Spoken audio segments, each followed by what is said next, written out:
Welcome to the African News Review podcast, where we cut through the noise and get to the truth.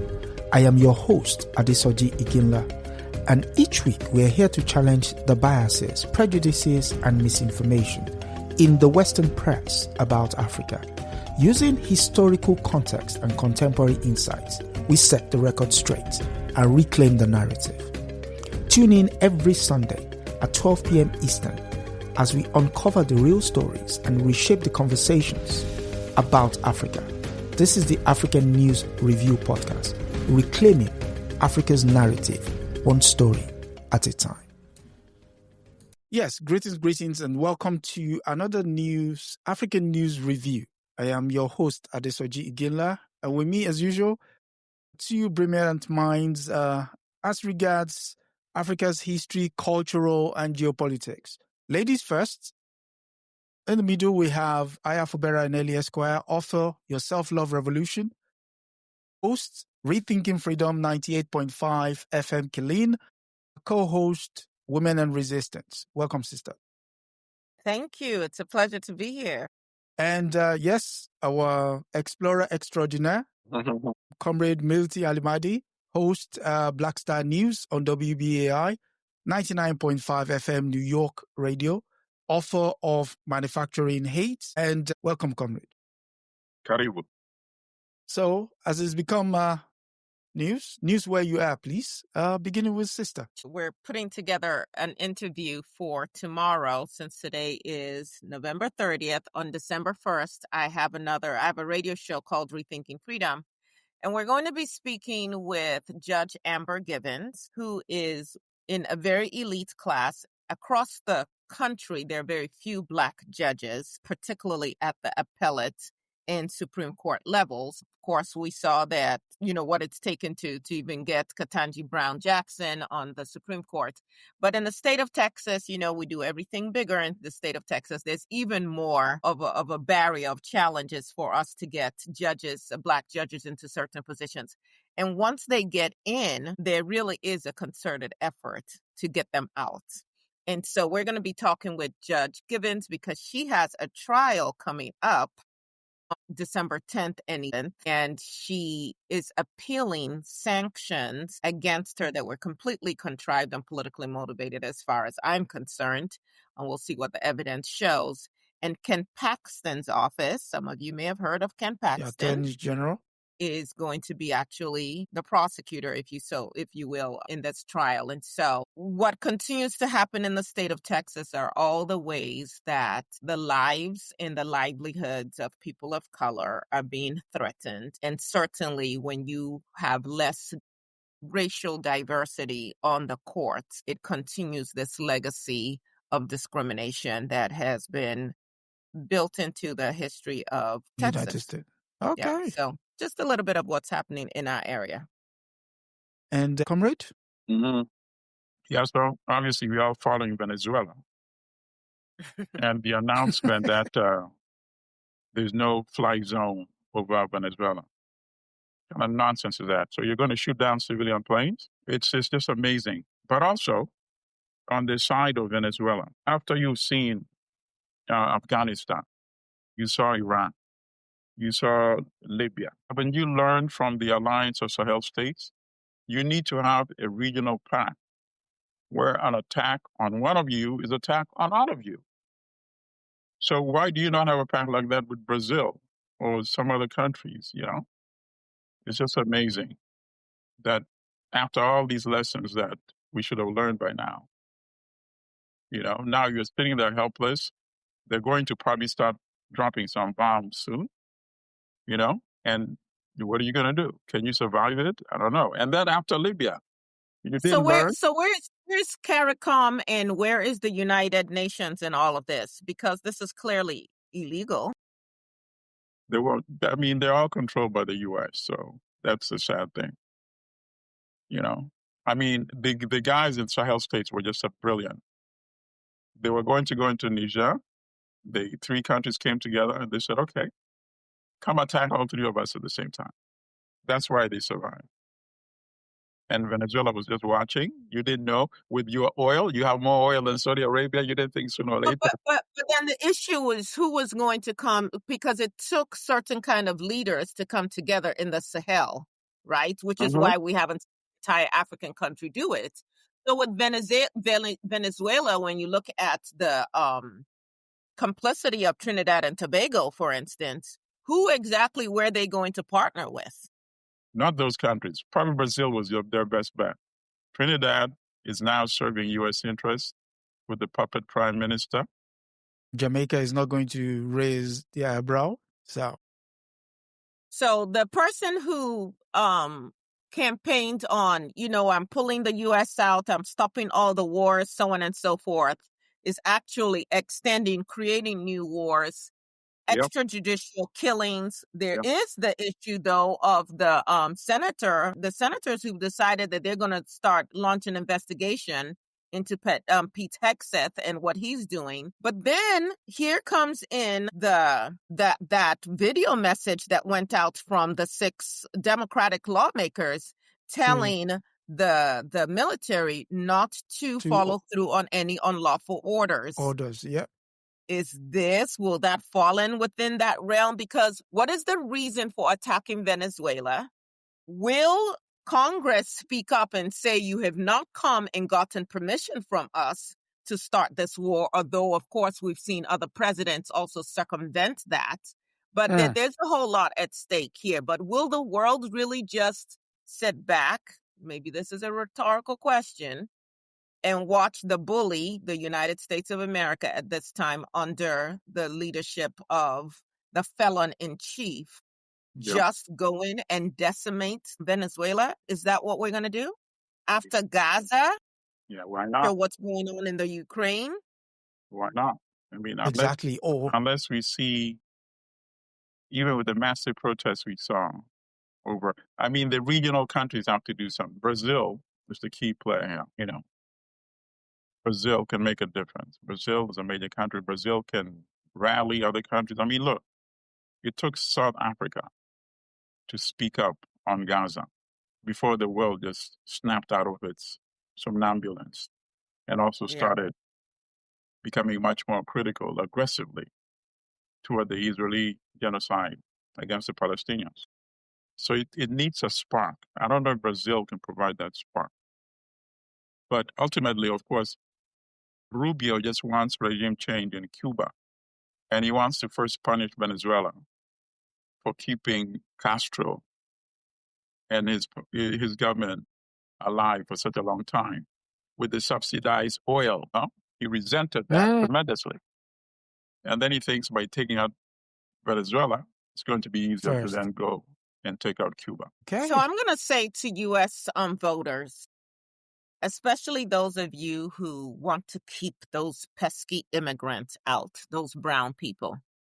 The more our country, because I am a U.S. citizen, the more our country goes into other places and destroys their livelihood, interferes with their governments, creates chaos, the more pressure you are going to see put on your borders as people will seek what they think are greener pastures. I can say this as someone who's lived outside of this country. Most people, if they could live peacefully in their homelands, would. I know that we have bought this sense of American exceptionalism. Most people, if they could live at peace in their homes and have a source of livelihood, would. Yeah. And it's when you create all this instability that people start pouring out of their own quote-unquote borders and coming into your land, not your land, it's the Native Americans' land. So if you want less immigrants, stop messing with other people in their countries. Yeah, and then look at the irrational... Go and tell Trump to stop. The irrational rationale. They're saying they want to stop the drug cartel from Venezuela. And at the same time, he's announcing that he's pardoning Juan Orlando Hernandez, the former president of Colombia, who was convicted in the U.S. court and sentenced to 45 years for drug trafficking. And Trump said, a lot of people told me I should pardon him, so I'm going to pardon him. Okay. Make it make sense. Okay. Make it So, make sense. and I think that might just tie into the next story, to the first story we are going to run on here. But it's part and parcel of the story, and it comes from the BBC. And it's that Guinea-Bissau has decided to change government again. So the story reads, General named new BBC leader a day after coup. And the story is filed by Nicholas Negoche, Paul Unje, Natasha Buti, and Wadele Chibulesi. So it says an army general has been sworn in as Guinea-Bissau's new heads of state a day after an apparent coup. Is he a coup or not? Why is it apparent? Wrong choice of words there. General Horte Untam became the transitional president for a period of 1 year. He took the oath on Thursday in a brief and muted proceedings at Army headquarters. Untam, who until a day earlier had been head of the Presidential Guard, barely cracked a smile during his swearing-in ceremony, while stood outside flanked by officers for cameras. Some civil society groups in Guinea-Bissau has accused the outgoing president, Umaro Sissoko Embalo, of masterminding a simulated coup against himself with the help of the military, saying it was a ruse to block election results from coming out in case he lost. Your first reaction to the fact that there was a coup in Guinea-Bissau? Sister. Let's start with brother. Sure. It's in of itself is not that interesting, because if you remember, I said because of the general crisis that we have in Africa right now, we might actually see at least one coup every other month or so. I would not be surprised. I would not be surprised even by more. Because there's a general crisis. You're not producing enough for the population. The population is increasingly young and restless, you see? So how are you going to maintain that? It's just not possible. Common sense and logic tells you it's not possible. So each successive government is going to be under a lot of crises. It's going to be weak, and it's going to be providing excuses for military intervention. So the only thing that might make it interesting, and just looking by the photos of the characters, I'm not that really inspired, is if they turn around and start doing the kind of things that are being done in the alliance of Sahel states. Because in those countries, people tend to forget that these are military men because of the things that they're doing, taking control of their resources and making sure that they get the maximum revenue from their resources. And that's the significant difference. So if these guys do the same thing, he's talking about 1 year. If they do what is being done in the Sahel states, people might not care if it goes beyond 1 year and it really delivers. That's number one. Number two, it's clearly a coup which was engineered by the former incumbent president, who realized he was going to lose the elections and invited these guys to take over because he's so bitter and does not want the person who likely defeated him to take over as president. So I think he invited them. It's, a prearranged coup. And I say this because I don't think it's a coincidence that the person who's the opposition candidate has been placed under arrest. The one who was the incumbent has been allowed to so-called flee the country. How do you flee the country when the airport has been shut and the military is in control, right? So it was a prearranged coup. And, we see how it unfolds. If it just is another change of guard with no difference, then, it's just a hopeless coup. But even though he's a senior officer and he was the leader of the Presidential Guard, that was the same case in Niger, where Tiani was also the leader of the Presidential Guard, and he got rid of Bazoum. And people thought this is just a change of the guard power struggle. But the young people took over that coup. And that's why he was forced to start doing things like taking control of resources. He turned it into a popular coup. So this one, I don't have enough information to know if it's going to be a popular coup. Okay. Sister? Oh, wait, let me add one thing.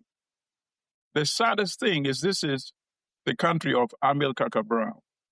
That is what I was about to So say, let me my save that for brother. you. Go ahead. Let me save that for you. That is what I was about to say. Like, we've got to go back to the history. So people go and get Brother Adesoji's book, Africa Illuminated, so that when we're talking about these countries, you have a map, you have a sense of where these countries are located, what are the countries are next to them, what a little bit of what their history was.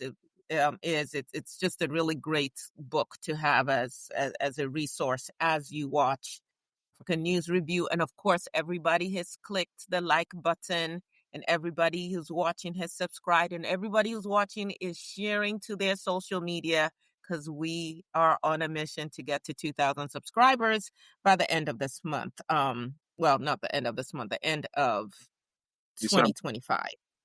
Okay, so having said that, who are these people?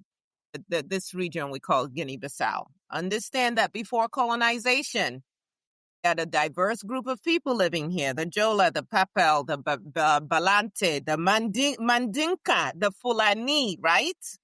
We know that they had, in terms of their structure, you had decentralized, quote unquote, village-based communities, all the way to the more hierarchical kind of Islamic qualities that were linked to Mali and the Kabul spheres, right? So just a rich diversity in terms of culture, spirituality, economic traditions, all of that. Then enter the Europeans, because unfortunately, at this point, we can never tell the story of Africa, at least for the last 500 years, without here come the Arabs, here come the Europeans.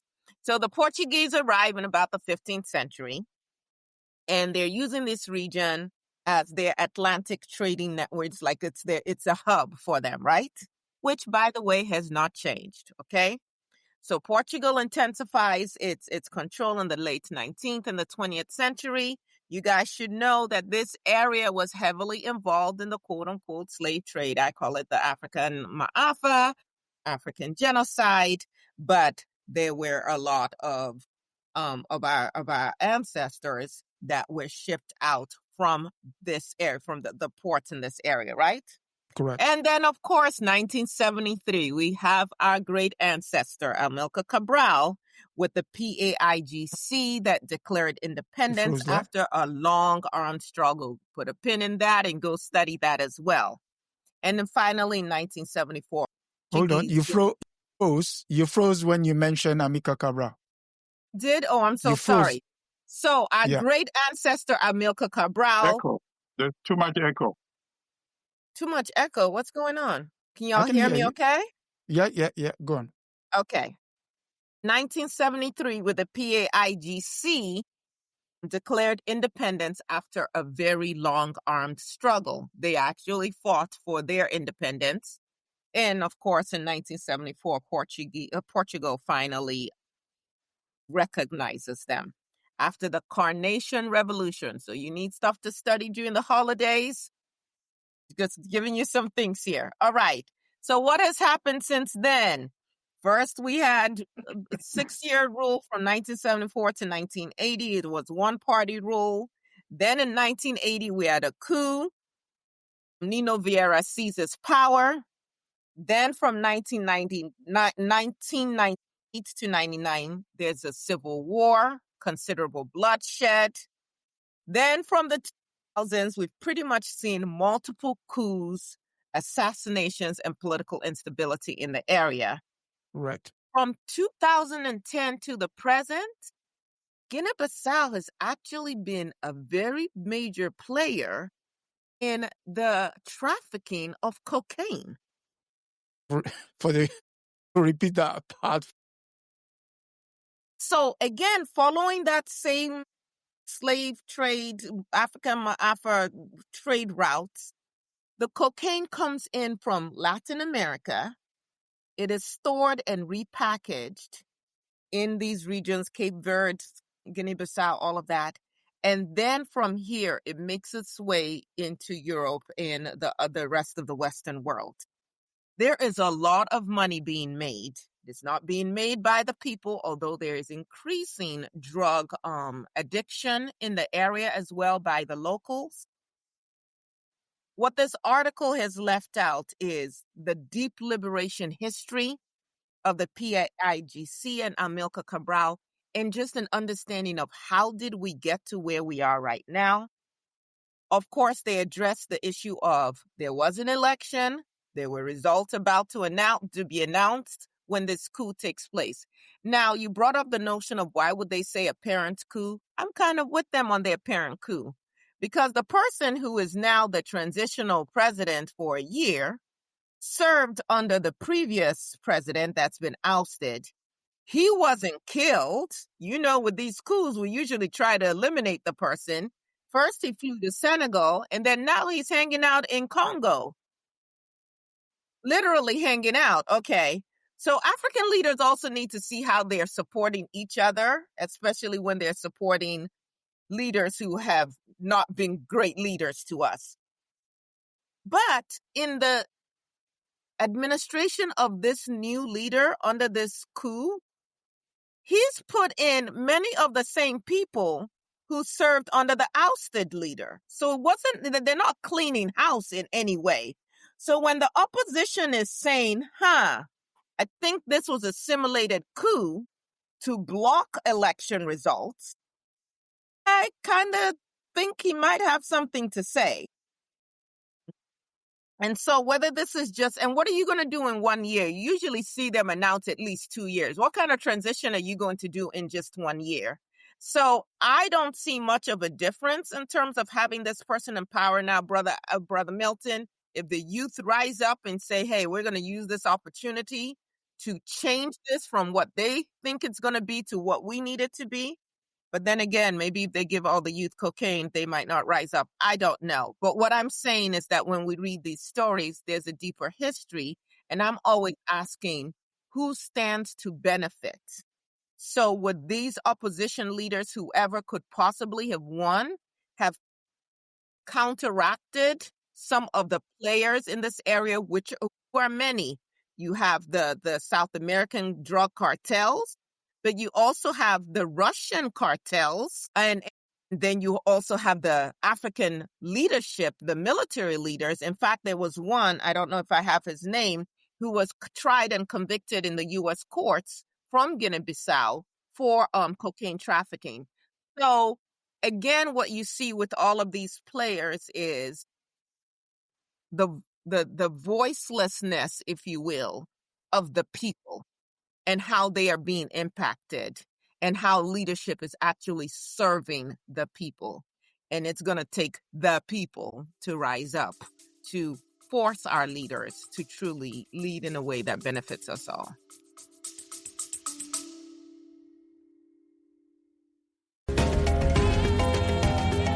Just taking a quick break here on the African News Review podcast, but don't go anywhere.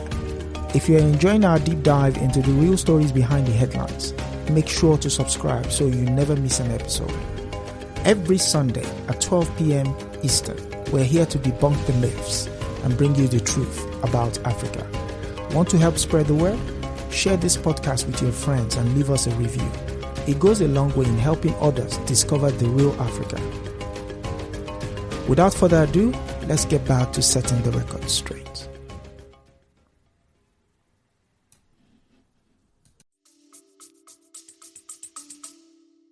Thank you for that insight. Brother Milton, you want to add something? No. Okay. With regards to, just to add, Amilcar Cabral.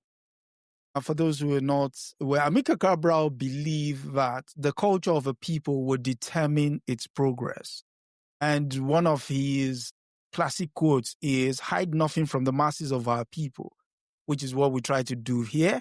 It says, tell no lies, expose lies wherever they are told, mask no difficulties, mistakes, failure, and claim no easy victories.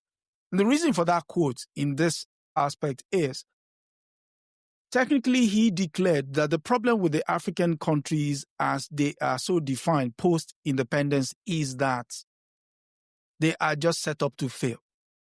They've not been set up for progress of the people.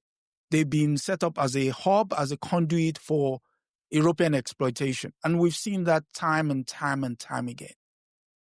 If you look at Guinea-Bissau, Guinea-Bissau is exactly the classic example of a place set up to fail. The country broke away from Cape Verde, which was the two countries that the PAIGC helped liberate in 1973 from the Portuguese. Now, why would they break up? They break up because the PAIGC moved completely from the ideals professed by Amilcar Cabral, who himself was assassinated by someone who wanted to become a leader within the PAIGC. Now, what did they do after his death? They began to, coalesce power to the center. And so the coup of 1980, November 15, 1980, set the motion of splitting those two countries, Cape Verde and Guinea-Bissau. Now, Guinea-Bissau, as of today, is basically nothing more than a narco state. It was declared so by the European Union, the United States, and even Africans recognize it as a narco state. So this coup essentially is just a change of the guard. If you go deep into their history, there are multiple islands there. And when you were talking earlier about the drugs being repackaged, some of these generals have those islands to themselves. And they basically trade access to said islands in order to allow the drug trade to flow. So the question is, how does this coup play into that dynamics? And it remains to be seen. So, again, someone declared it a But it appears there's been very little bloodshed, if at all, regarding this coup. Yeah, because it's basically a no that, okay, it's your turn. What am I going to do? There is no way I'm going to capture the entire state. As long as I capture the apparatus that allows me a take of whatever comes in, I don't mind, So you look at the generals in that picture. Do they look like someone who, gives you the idea that they're going to do what Traore is doing? Clearly not. You have to bring the picture down so that the audience can see it. Okay, let's scroll down a little bit. Let me go back down. I mean, look at them. There's no revolutionary zeal in this picture. I'm sorry. They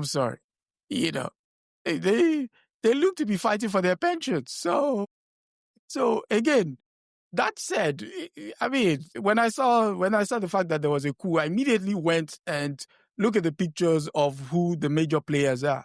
And the moment I saw this, I was like, you know what? Yeah, it is what it is. So speaking of soldiers, we go to the next story, which is probably an update with regards to story from Nigeria. And it comes from The Guardian. And it's that the Nigerian girls who were abducted in Kebbi State have apparently all been rescued, according to the president of Nigeria. And it says a total of 25 girls were abducted on the 17th of November from Government College Comprehensive Secondary School in Kebbi State, Magatown. Well, one of them was able to escape the same day, the school principal said. The remaining 24 were all saved, according to a statement from the Nigerian President Bola Ahmed Tinubu, though no details were released after the rescue.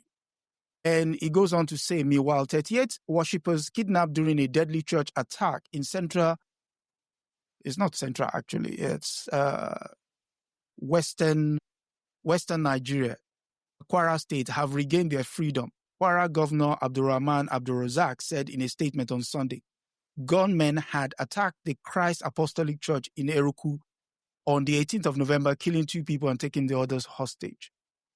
Police say that the bandits were mostly former headsmen who have taken up arms against farming communities after clashing between them over strained resources. And it goes on to explain that school kidnappings have come to redefine insecurity in Africa's most populous nation, and armed gangs often seen school as strategic targets to draw more attention. At least 1,500 students have been seized in Nigeria since the infamous kidnapping of the Chibok girls more than a decade ago, and many of the children were released only after ransoms were paid. And so, again, sister, what would you say your take is with regards to the updates as far as this story is concerned? For me, it's really important that we humanize these stories, that they're not just words on paper. Mm. I am a mother. I have 5 children. Certainly, we have our share of gun violence in the United States of America, where I currently reside. But the sense for most parents across the world is you take your children to school for them to learn, for them to have access to a brighter future, and then they get to come home safely. What we're seeing with the situation in Nigeria, which I believe I've raised before, is that we have over 10 million children right now who are not going to school precisely because parents are too scared to send their children to school. As we previously discussed, this is more than a Christian issue, although Christians are certainly being prosecuted and persecuted. This is just a national issue of insecurity. It's interesting what is not being covered here. First of all, the government not saying how they recovered these young people. So then you know where they're being taken. Do you know where the strongholds are of these kidnappers and these terrorists? And why is there no military effort that we are hearing of anyway to decimate these terrorists? We know that in the past, at least people have been paying ransoms for family members, for children, so on and so forth. So it's not so much anymore that, like with the Chibok girl case, where they took them, they raped them, they impregnated them, they took some of them on as wives and so on and so forth. In this case, it's like purely, hey, we got your kid, or we got your principal, or we got your parishioners, pay up. And this is basically part of the economy now in certain areas. In the North in particular, a lot of young people do not get the kind of education that will open doors for them. Yes, and the article addresses, hey, these were former herdsmen, some of them. We also know that there are people coming in from other countries as well that are impacting the terrorism in this area. But for me, what I see in this article is just I would say, willful incompetence of the Nigerian government. And I say willful because to the extent that Nigeria has sent its military to lead and be part of so many peacekeeping efforts across the continent and in other places, it befuddles my mind that we have not been able to get a better handle on our insecurity issues within our country. And so I'm saying people at high levels are complicit in all of this.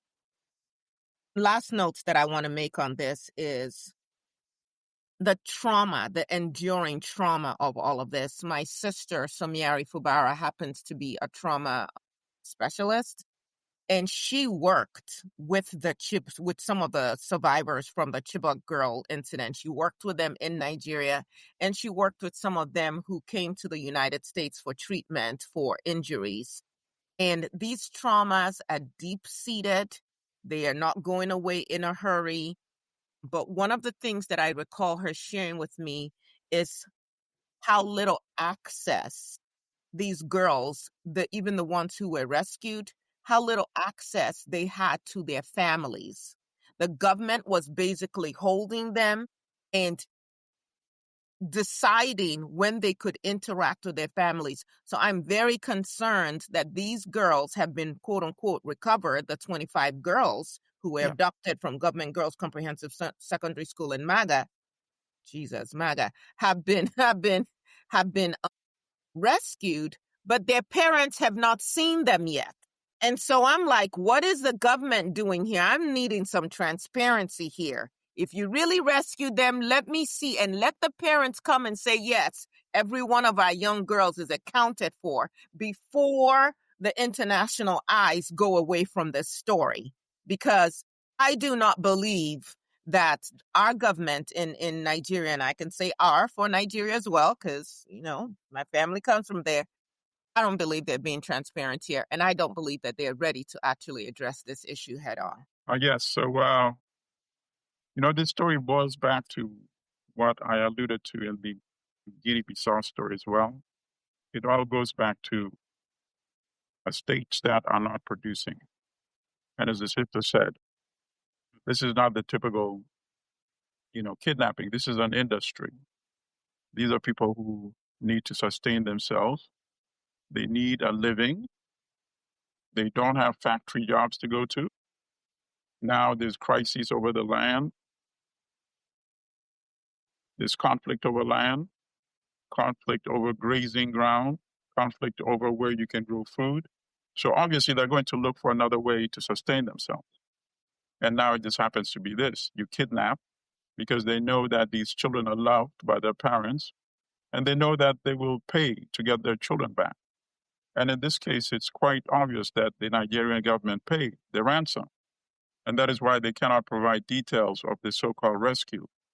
You cannot rescue 24 captive girls from armed people without any of them being unscathed. It's just not possible that all 24 of them would be brought back alive. So this was negotiated, money was paid. The same thing with the 38 who had been kidnapped from the church. When the governor says they, quote unquote, regained their freedom, of course, they regained their freedom because somebody paid for their freedom. And of course, this encourages more kidnapping. But I don't oppose it. If it's my kid, I would pay money if I had money to get my children, my loved ones back. So that's what happened clearly in this case. So long as, and a military solution is not even viable, really, because essentially you'll be killing your own people who are unemployed, and they will regroup. And once you withdraw the troops, they'll start doing the same thing again, unless you present them with another option how to earn a living and how to sustain themselves. We have to tie all these things together. I mean, it's not normal for Africans to be drowning in their thousands, trying to cross the Mediterranean, to flee from a very wealthy continent resource-wise. It just shows a failure of these governments in managing the state. And so long as they think it's business as usual, we're going to have this constant, back and forth, change of government. You can't be doing the same thing and hope for different outcome. That is typically the definition of insanity. And that's what all these governments are doing, except for the three of the Alliance of Sahel states who are trying a different approach. So why not try a different approach? Well, let's give it a historical angle. You said, you cannot try a military approach. And if we do so, that they might come back and regroup. They will. They're not mine. They will. Yes. Nigeria did do a military approach in the 1980s. There was a similar group called the Maitasine, and they terrorized the state of Kano and Kaduna. And the government at the time, even now, a civilian government, so the death toll at the time was about 4,200 and something, odd number. And the government, went, sent the army in. And the army quashed this thing within a week. That literally there was but then the fallout of that was this. And people of African descent will actually remember this. There was what was then known as Ghana Must Go, which was, yes, that's the fallout of it. It was that it was foreigners that were causing all the trouble. As a result, all the foreigners had to leave Nigeria. And so the Ghana Must Go thing, that is where the fallout of it was. General J. Rawlings was against it. Pete Botha declared Shehu Shagari as Adolf Hitler of Africa. You cannot make this stuff up. So you begin to see that it's not the will. It's not that the will is not there. It's just that sometimes there is not a comprehensive approach to dealing with such matters. My brother, let me interrupt you. I'm sorry. Let me interrupt you. if you are a country that relies on selling cheap raw material to the West, and you Okay. import manufacturers that are inflated exponentially 10 to 20 times more, unless that changes, it's going to be Boko Haram, it's going to be the Lord's Resistance Army, it's going to be what have you. You know, we have to get to the next of the crisis. Otherwise, everything else is superficial. That's all I'm saying. No, I get what you're saying. I'm just trying to say that to buttress your point, which is at the time, the government thought force was the answer. Now, they quashed the entire thing in 1980, but we got Boko Haram in 2004. Yep. So clearly, it did not work. I mean, I'm just buttressing your point that sometimes if we don't learn from history, we repeat the same mistakes over again.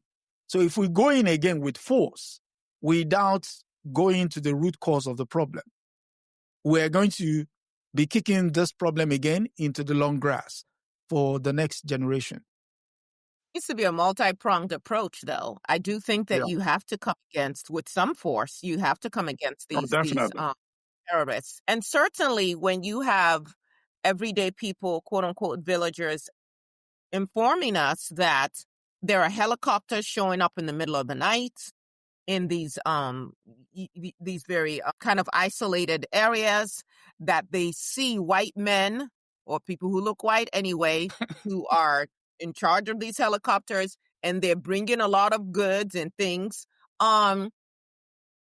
Nigeria should be very concerned about that. And so at the very least, figure out where are these people getting all their arms from, cut off that route, and then let's see who needs to die because they don't want to become a productive citizen, even as we're creating opportunities, hopefully, for people to have a way to live. I mean, the North used to produce so much food. Yes. Food items that we are now importing. I remember as a child, and I know I'm old, but I'm not that old, but I remember as a child, hills. When I say hills, I'm talking, they look like mountains. Pyramids. Of groundnuts. Pyramids of millet, groundnuts. All of this stuff that we produced. Right. I remember as a child, because we lived in the Southeast, and it was like, we would take trips, sometimes with my parents, sometimes with my mother. We would go up north to buy food in bulk because we had a big family. But my mother, we would buy food in bulk and bring back, big bags of baskets of onions and tomatoes and everything else. And so how in a generation, in half a generation, we have gone from feeding ourselves to importing and being so dependent on inferior food. Right. Yes. That costs us an arm and a leg, and now our people are not employed. It has to be a multi-pronged approach. Right. But no, this idea of people being attacked, people being kidnapped. There was a school where they kidnapped 300 boys. It's it's discriminate at this time. But of course, as a woman, we also know that when we are kidnapped, the chances that other things are going to be done to us are exponentially higher. And I just have to raise that point as well. Okay, so the multi-pronged approach is not going to be delivered by the current government in Nigeria, as it is. No, it won't. We can take it from any and every angle. We're going to come back to the same location that I'm advocating, unless we have the kind of governments that we have in the Sahel states. We are practicing insanity. Brother, how do we get that government? No, we need Nigeria? revolutions. I mean, we need revolutions. We need to change these types of people just coming there for the sake of changing over. No. If you change, you have to say, this is how I'm going to do it differently. I'm going to emulate these three guys. Nigeria has one of the largest armies in Africa. Right? I'm going off the topic right now, but so where would you put Kanu with IPOB and the fact that he's now been sentenced? Is he the kind of revolutionary we're looking for? There are many. I can't say if he's the right one, but I know there are many brilliant, intelligent Nigerians who demonstrated in the past, in the 60s and 70s, Nigerians used to launch a lot of intervention all the time. and they would come out, they would articulate visions very clearly. They must still be around somewhere. We need to see that. And we're not seeing that. I mean, I would like to, again, buttress your point with another quote from Amilcar Cabral, who said, the petty bourgeoisie of African nations must be capable of committing class suicide in order to be reborn as revolutionary workers, fully identified with the deepest aspiration of the people to whom it belongs. Otherwise, this is unacceptable. Nigerians are in the leading industries in every category all over the world. They need to be setting examples for other Africans. So they need to intervene and change what is going on in Nigeria right now. It's too sophisticated for the story to be, oh, look at big Nigeria cannot secure the lives of 50 or 100 young students. Nigeria is too big for that. Yes. Yeah, speaking about too big, apparently Mighty Gold Company is seeking to get its claws back on Mali's gold in the next story coming to us from the Financial Times.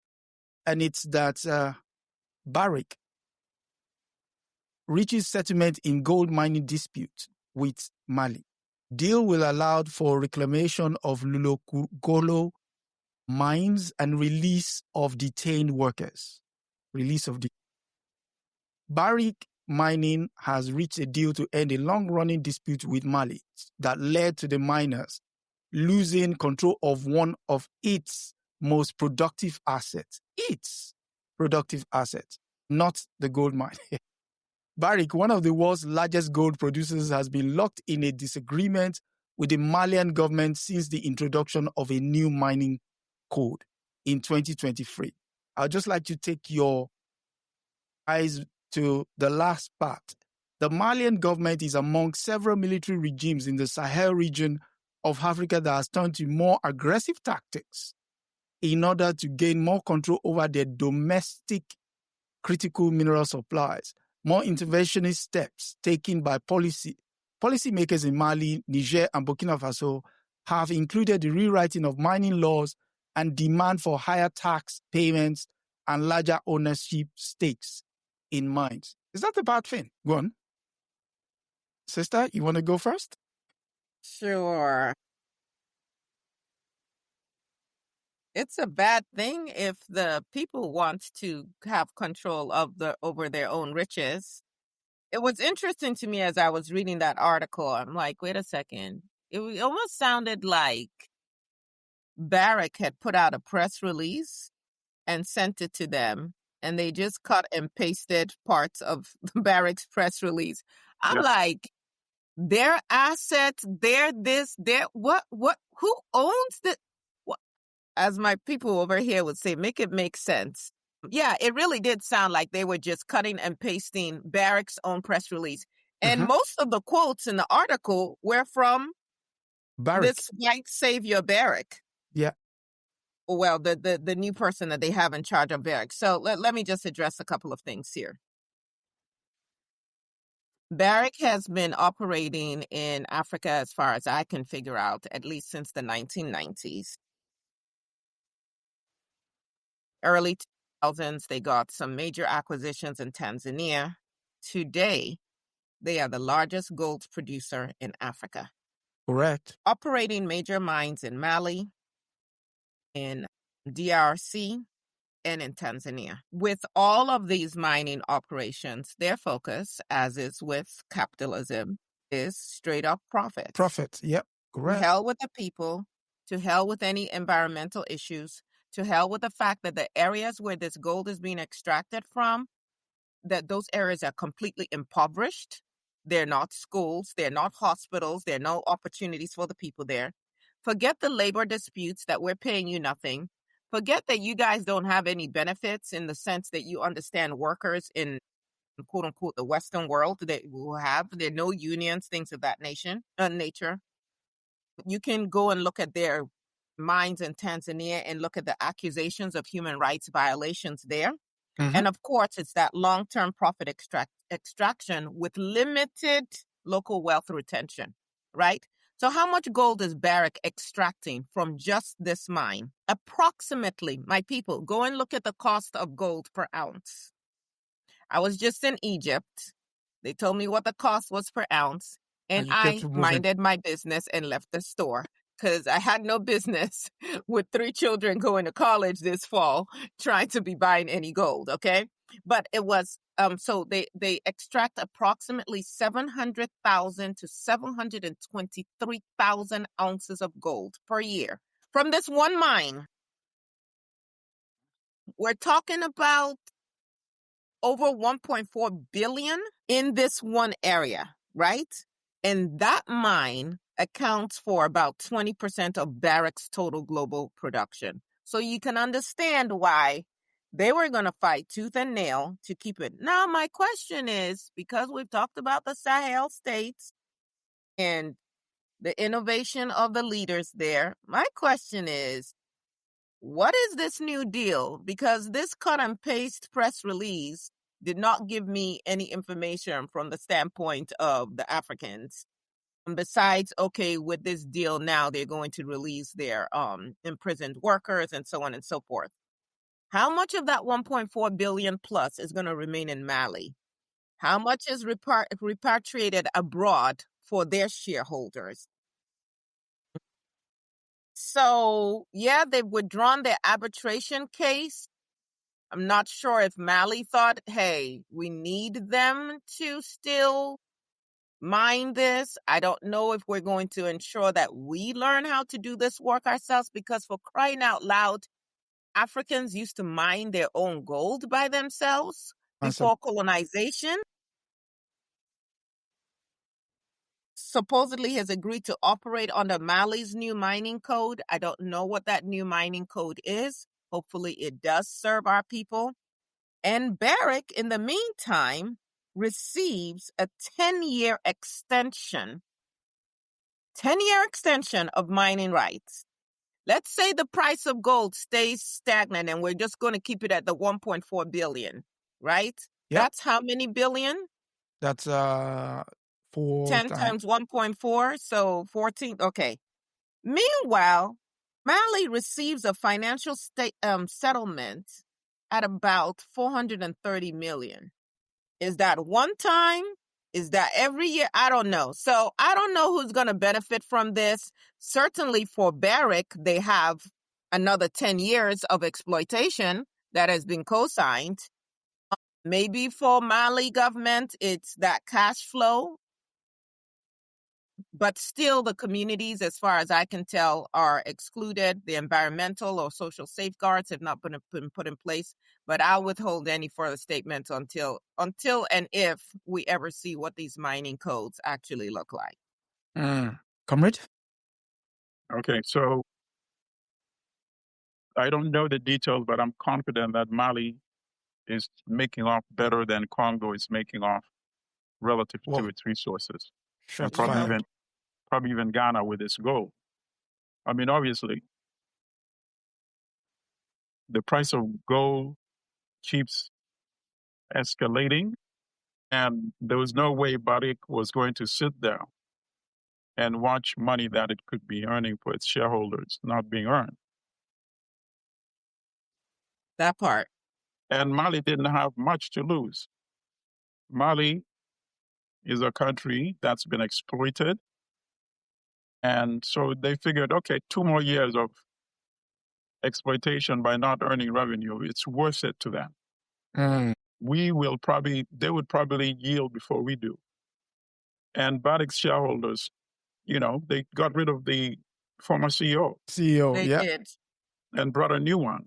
And within months, the new CEO is like, okay. In fact, I'm going to use what he said as a headline for an article. He said, we are changing the script. And that's exactly what they did. They said, okay, what do you want?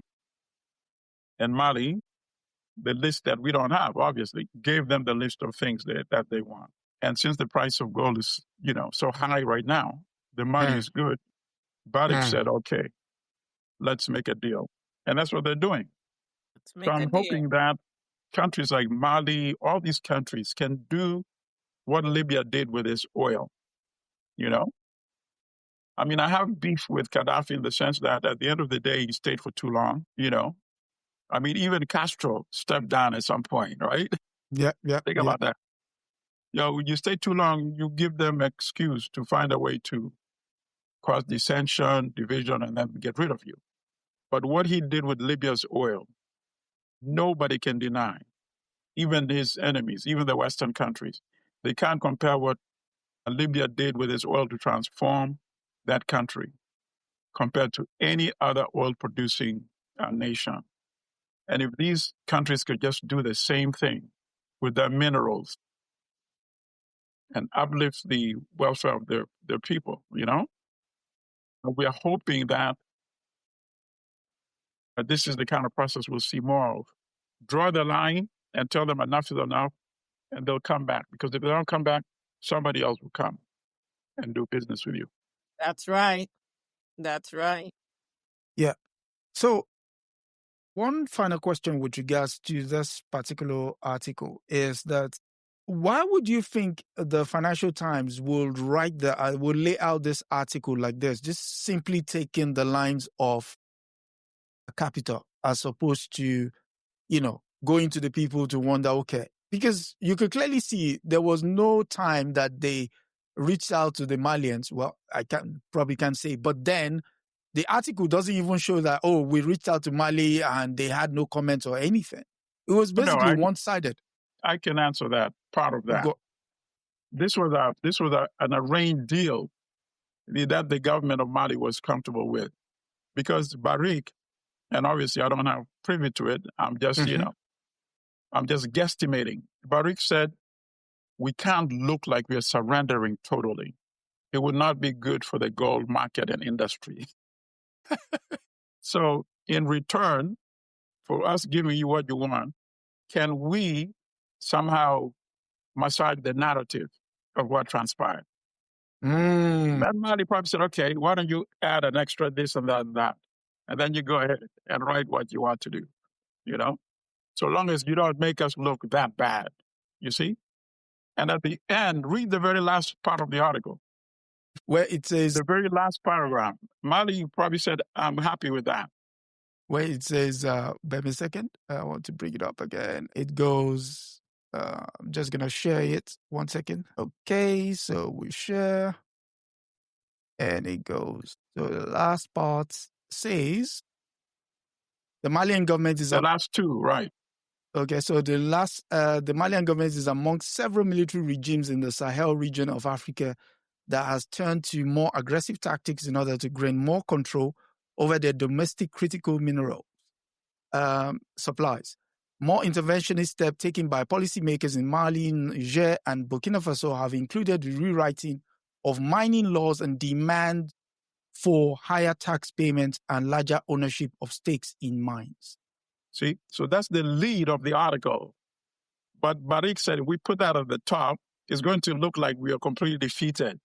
So if you don't mind, let's put that at the bottom, and then we can put whatever we like in the beginning. And Mali probably said, okay, so long as you pay us enough. You can do as you want with your newspaper. Okay. That's my reading of it. Okay. And so we go to our final story. But before then, I'd like to say thank you to Anthony Kwashi and Marlon Husby for gifting the show. Thank you. It's a wonderful thing. Thank you very much. Thank you. And so to that, before we go on, we ask viewers who haven't subscribed yet, you know what to do. Please subscribe, share. Yeah, it's important. We're trying to get to the 2,000 subscriber mark by the end of 2025. And, hopefully we get that with your help, of course. And so the final story comes from a familiar company. It comes from Al Jazeera. And the story is that a U.S. group sues Apple over DR Congo's conflict minerals. International rights advocates also sued Tesla for a similar issue, but the case was dismissed. And so it goes, a rights group has filed a lawsuit in Washington, D.C.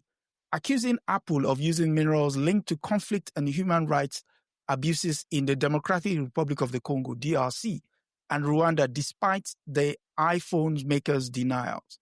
The International Rights Advocates, IRA's advocates, has previously sued Tesla, Apple, and other tech firms over cobalt sourcing, but the U.S. courts dismissed that case last year.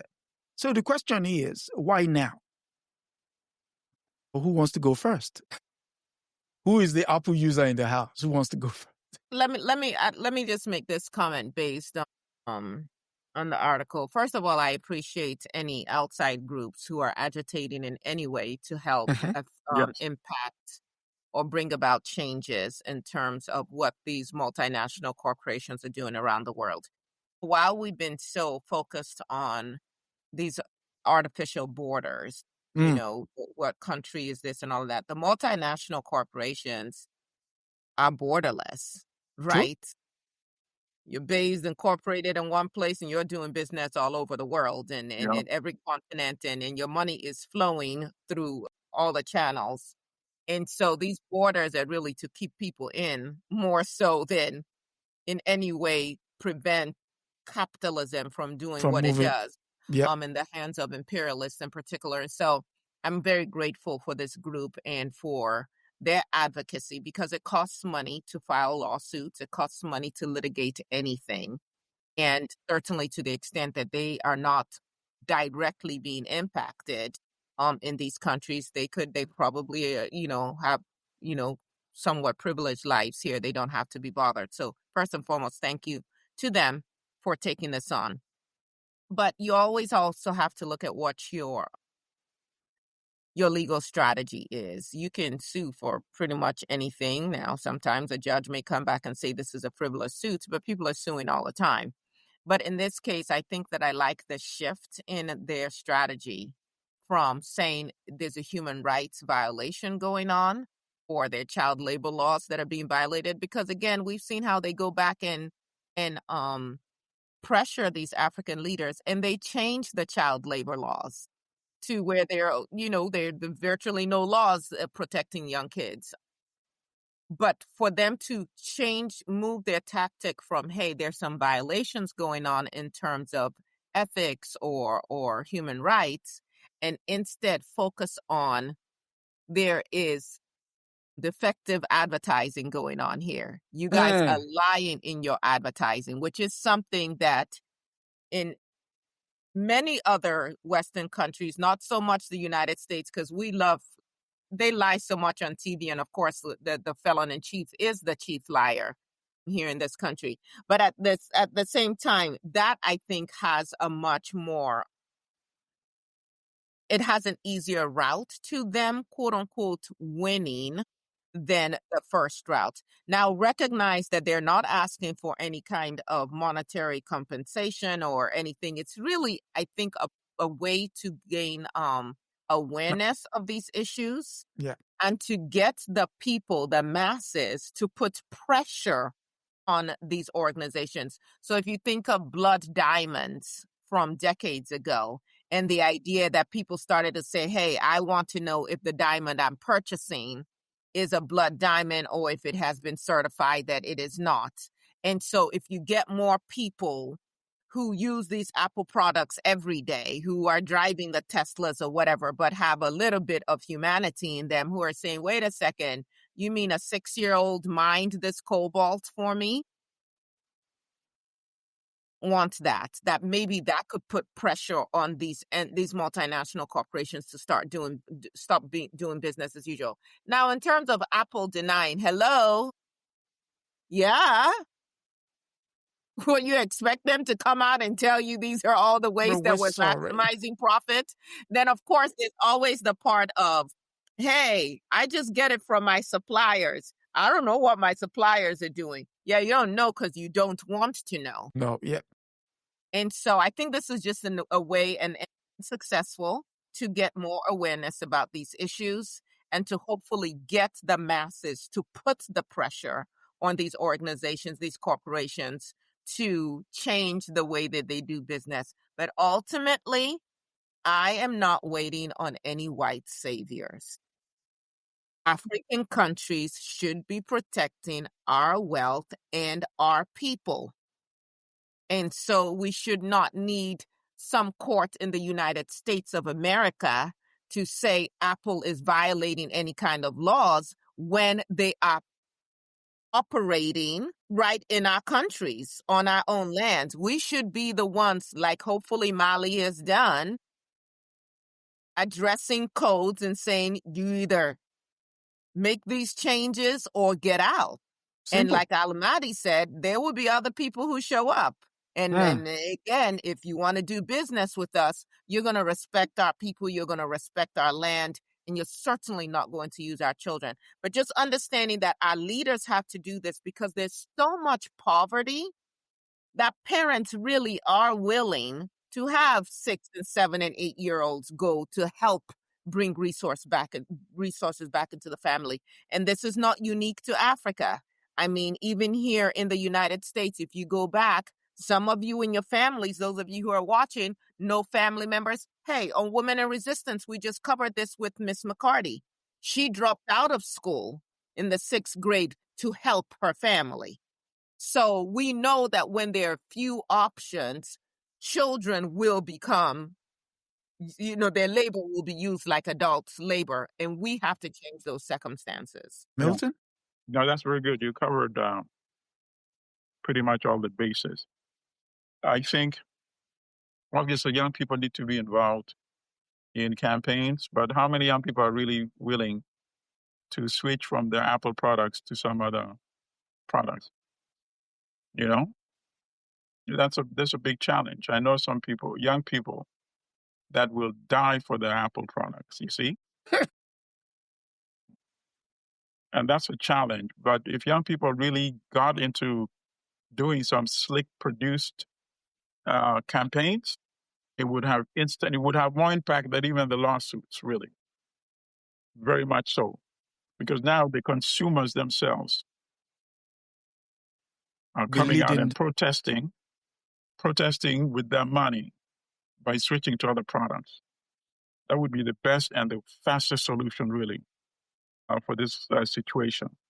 But yes, at some point, and Congo needs, of course, to do this Sahelian solution as well in terms of its minerals. And there might be something, I think, Kagame and Shekedi are supposed to finally sign that agreement in the White House. I think it's probably this coming week, actually. So that could also be an issue. I don't know if it's an issue in terms of the timing of this, but I see in the article that even with the story about the lawsuit, Apple shares did not go down. They went up, actually. So it seems that the market is anticipating that this thing is not going to be a major thing. Maybe they're reading that, okay, now you have these 2 presidents coming to the White House, that perhaps means the U.S. is going to be much more involved in this process. The multiple invasions from Rwanda, if it doesn't end, maybe at least it's going to be tapering off for a bit. So it seems like that's how the market is reading it, at least, because as the article said, the shares went up. I think that's the only thing I can add. I think the sister covered a lot of ground. Yes, 6 and 7-year-olds work in these mines because if they're not working there, they're either going to be fetching water or they're going to be working on farms, And then in terms of the corporation, Nkrumah warned about the powers of the multinational. Nkrumah said in the introduction to neocolonialism, the last stage of imperialism, that the corporation and its power and what it can do to undermine Africa is now going to be replacing what foreign governments used to do, you see? And that's what he said. And that's exactly what is happening today. Wow. So again, I think we fight on all fronts. I appreciate what Janae in the chat is saying. She's saying there are tons of no brand name smartwatches that do all the things. She says, I'm wearing one. Janae, I'm wearing one too. I think I paid $24.99 for mine. I had it for a couple of years. Thank you. Yes, under $25. I get made fun of by those who feel I should have an Apple Watch. It shows a certain level of pedigree. I don't want the pedigree, so make fun all you want. But no, but you're right. We have to make changes in how we shop, how we show up. I was reading something earlier today that said, even though there was supposed to be this blackout, that during this whole Black Friday, that Americans actually spent 10% more than they did at the same time last year. Not the people watching here. Just you don't get this. But we are crazy. Yeah. We are insane. The way we participate in our own oppression. Really, like, what else are you buying? Seriously? Yeah. Okay. All right. Yep. No, 100%. I agree. They didn't see a penny of my money. Not at all. Okay. No. Okay. Thank you. Thank you both for coming through today. We've come to the end of another episode of African News Review. And on that very chatful, one more reminder, actually. We're going to be speaking on women and resistance this Wednesday at 7 p.m. Eastern Standard Time. We're going to be looking at the lives and times of Brayfu, the Queen of St. John. It promises to be as explosive as the sister just rounded up just now. And so, with that said, any final thoughts? Comrade. La luta continua. Victoria Seta. And sister? Share the platform. I think most of you agree we are here working and trying to do our best and giving information that's really helpful. Definitely. Lots of nonsense gets shared. Please share this and let's grow our viewership so that we have more people taking informed action. Yes. And before we go, I must share this quote from, again, Amilcar Cabral. He says, "We must act as if our answer to and only answer to our ancestors and our children and the yet unborn. Whatever it is we do now, it is for them, for those who have come before us, for those who are with us, and for those who are yet to come." On that very powerful note, I would like to thank everyone who has given, who has liked, shared, subscribed. Until next week, it's good night and God bless. That's a wrap for this week on the African News Review podcast. We hope you are leaving with a clearer, more truthful picture of Africa. Remember, every story has another side, and we're here to uncover it. Don't forget to join us next Sunday at 12 p.m. Eastern as we continue to challenge the narratives and reclaim Africa's voice. If you've enjoyed the show, be sure to subscribe, share, and leave us a review. Until next time, keep questioning, keep learning, and keep seeing Africa for what it truly is.